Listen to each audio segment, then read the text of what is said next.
jealous ambition, manipulation, betrayal. Sounds more like a soap opera or an HBO series. But this is actually the setting of this chapter of Daniel's life, the last chapter we have recorded in his biography, the first half of the book. Perhaps you have known the shock and piercing pain of betrayal. Perhaps it wasn't labeled that severely, but someone let you down. Someone didn't come through. Someone disappointed you. And you know the temptation at that point to protect yourself and not trust.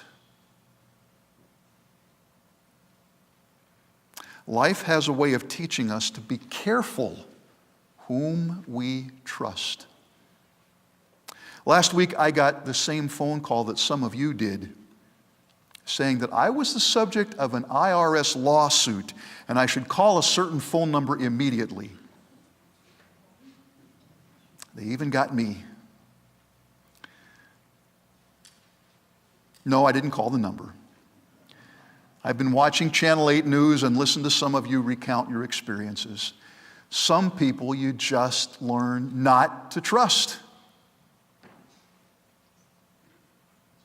A much harder lesson is learning what it means to trust the Lord. Saying I trust Him and then actually trusting Him is a bit like the difference between saying to your teenage daughter, I trust you with the car, versus handing her the keys.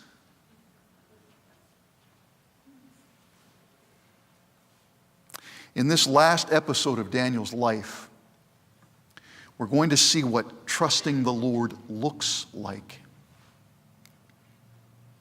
If we play word association with almost anybody and we would say, what word comes to mind when you hear the name Daniel? I would guess the vast number of people in church or out would say the lion's den. It's a very familiar story. What in the world is this man doing in a den of lions? At age 80. Any pictures you may have seen of Daniel as a young man in the lion's den? It's just a picture. At this point in his life, he has spent his entire life, except for a few early years, in captivity in Babylon, and he has been in government service all that time, and he has had a stellar career. He has served kings from the mighty and repentant Nebuchadnezzar all the way through the petulant party animal Belshazzar.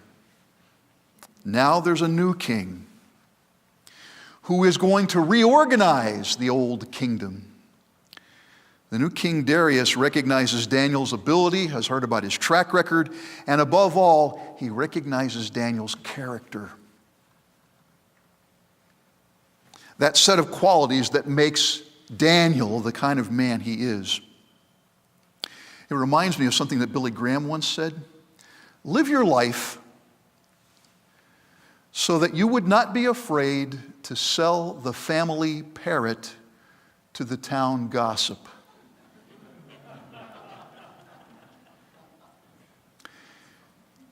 Daniel could easily have sold his parrot to the town gossip.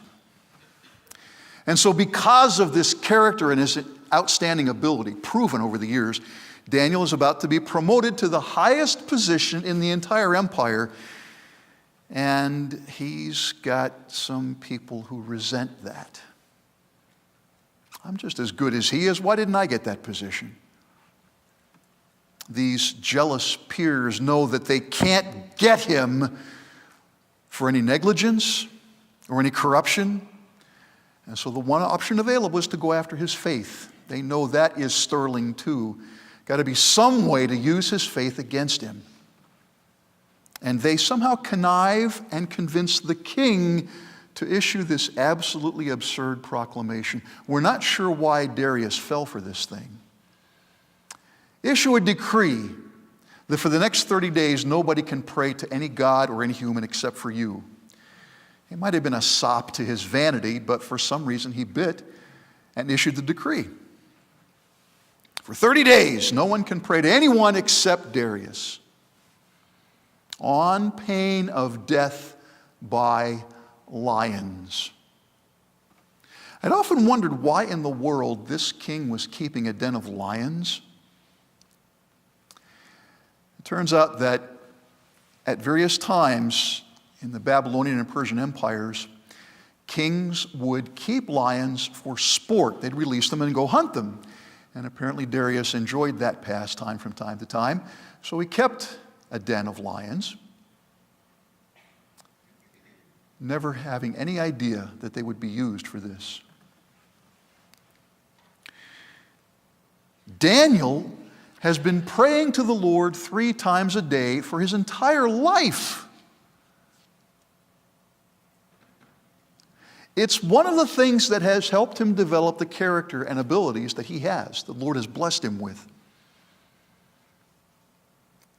And to look at the kind of prayers this man prays, we don't have a lot of information about the words he used, but the quality of some of these prayers. We know that he was regular and consistent.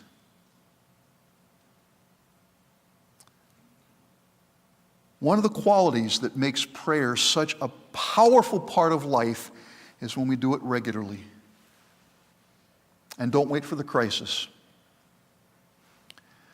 Another thing he did was to open his windows to the east, toward Jerusalem. This wasn't some kind of magic habit. It wasn't a ritual. This, I believe, was an aid to prayer. Jerusalem was his home. That was where the temple was. He was using it as kind of an aid to prayer for him. And for us, there are times when aids to prayer can be helpful. I've got a book that has 31 prayers based on Scripture, and I use it regularly, and it's printed. And I have come in my getting older age to appreciate the value of a written prayer when my soul is dry and I can't produce anything spontaneous. Reading a well-written, scripture-based prayer can enable me to observe that prayer time and know that Father honors that prayer. During his prayer time, we know that he gave thanks and he asked God for help. And so using that aid of facing Jerusalem, being consistent, and giving thanks and asking for help, this became foundational to his entire life, not only as a follower of God, but as an excellent government official.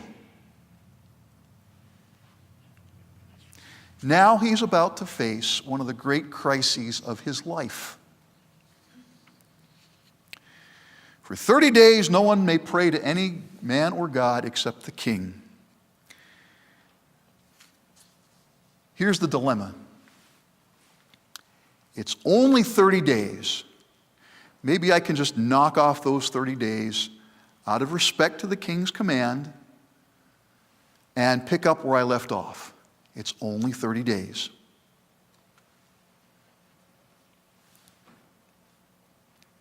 Daniel had discovered in his reading of the book of Jeremiah, it was a scroll that he had available to him, that the Babylonian captivity of the Jews was going to end after 70 years, and that time was almost up. It was almost time for the Jews to head back. He soon would be available to go back to Jerusalem where he knew his home was. This 30 days wasn't going to be a big deal. If he would just abandon prayer for that short time, he would survive and be able to go home. And yet all these excuses still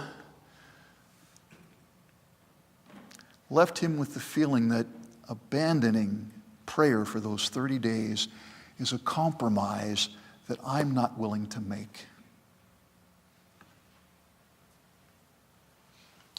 Okay, another option. Daniel, you're 80. You've lived your life. You've faced crisis after crisis, and you've had a stellar career, and you've followed the Lord faithfully. Isn't it time to take a rest?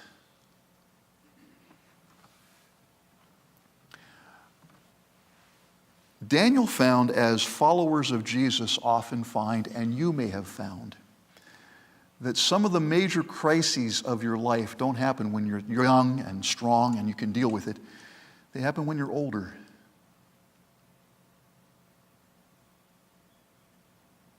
I've shared before, when I was a kid, I thought you got to a certain age and then you get to coast into heaven. You've put in the time, you've been faithful, you've prayed hard, you've served the Lord, you've shared your faith, you've done all that He called you to do.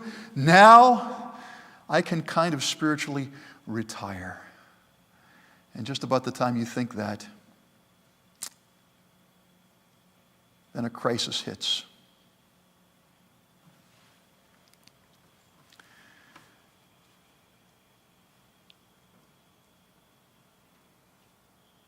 These life crises are designed in part to be a test of whether we really do trust the Lord.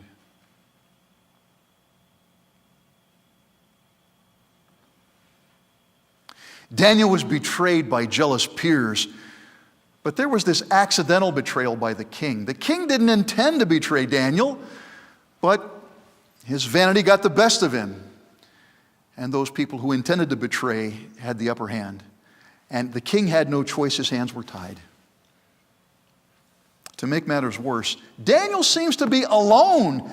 We don't know where Shadrach and Meshach and Abednego are. They may have died by this time. They may have been assigned a different place in the kingdom. We just don't know where they are, but Daniel is alone, facing this great crisis of his life.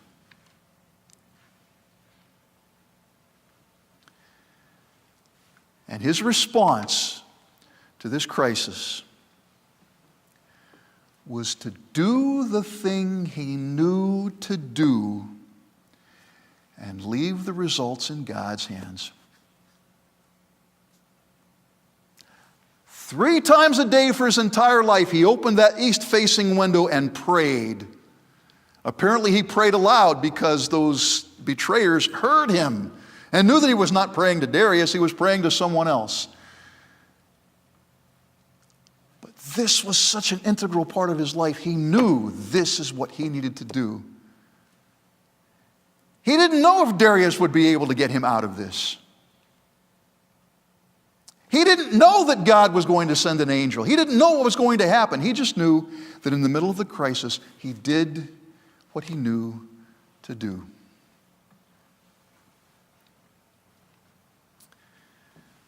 Daniel trusted the Lord because the Lord had shown himself faithful over a lifetime. God is faithful. Does that mean that the Lord will make your life easier than other people's? Does that mean He'll take away the problem? He'll heal the issue? He'll restore that relationship? He may. But if He doesn't, does that mean He's no longer faithful to you?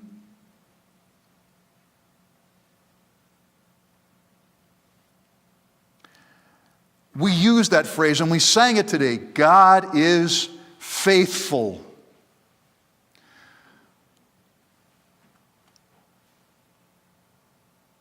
So how come I got that phone call? Don't I get an exemption? God's faithful. I'm a pastor. Faithfulness is not about making our situation comfortable and nice. Faithful is about God walking with us through it and our trusting that somehow He will take even this awful thing and bring good from it. I don't know how, but it's not up to me to figure out how. It's up to Him to figure out how.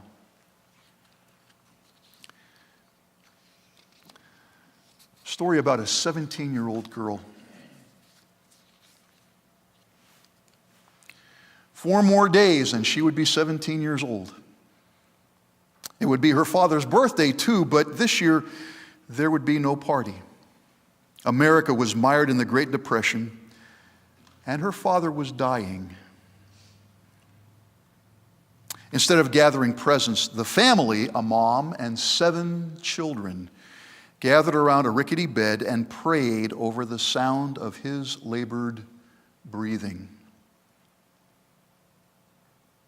On the day of the funeral, the girl's mother, with her 7 children, trudged through the mud to a simple grave. A small crowd of women friends also came. The men could not or would not afford to take the time off work. The teenage girl, who could only find work as a maid, had to borrow a dress for the funeral. When the family went home, she carefully folded that dress smooth and lay next to it on her bed. A sense of desolation seemed to crush her. It was over. Not just the funeral, but everything was over. 7 kids, no real income. The house so heavily mortgaged it would not be theirs for long. She was old enough to know these things and to despair because of them. Even the silence of the room seemed to weigh on her and choke the hope out of her. And then she heard it. Breaking the oppressive silence came the tentative whisk, whisk of a broom on the floor. Then it came again, more determined this time. Whisk, whisk. Her mother, who had not spoken for 3 days, was taking over the household duties again. The broom went whisk, whisk, and the sound said more than her mother could voice. Life goes on. All is not lost. We have trusted the Lord, and we still will. We will press on, and we will live again. And later in her diary, this girl would write how powerful was the gentle sound of her mother taking up that simple household task, kindling new hope and faith in this child's heart. The world is not entirely fallen in. There is hope. Life will go on. All of this was said in the sound of a broom, which indicated there were things still worth doing. Her mother was pressing on. In the gentle rhythm of that broom came this song of hope and triumph. It whispered, trust and live. Trust and live. It was what she needed. She got up early, did her household chores, and life went on. A lot of difficulty was going to lie ahead for her. She would face more tragedy later in life. Far away in future days, a primitive people in South America would kill her missionary husband, Jim Elliot, leaving her, like her mother, alone to raise the children. But her life would never be empty or hopeless or pointless again. All the what will we do and what's coming next will be answered in the faith that showed itself in her mother's broom. Trust and live. Elizabeth Elliot's story sounds much like Daniel's. We know before he goes into that den that he's going to come out and the Lord's going to spare him. And by the way, you know what happened to the people who betrayed him? They got tossed into the den themselves along with their families, and they were devoured. Father preserved Daniel because Daniel trusted him day at a time. Trust and live. Even if it looks like the lions are going to get you. Trust and live. I don't know if you saw that football score in the title. There was a time when the Lions beat the Saints. But in God's economy and in the long term, the saints will always beat the lions. Pray with me.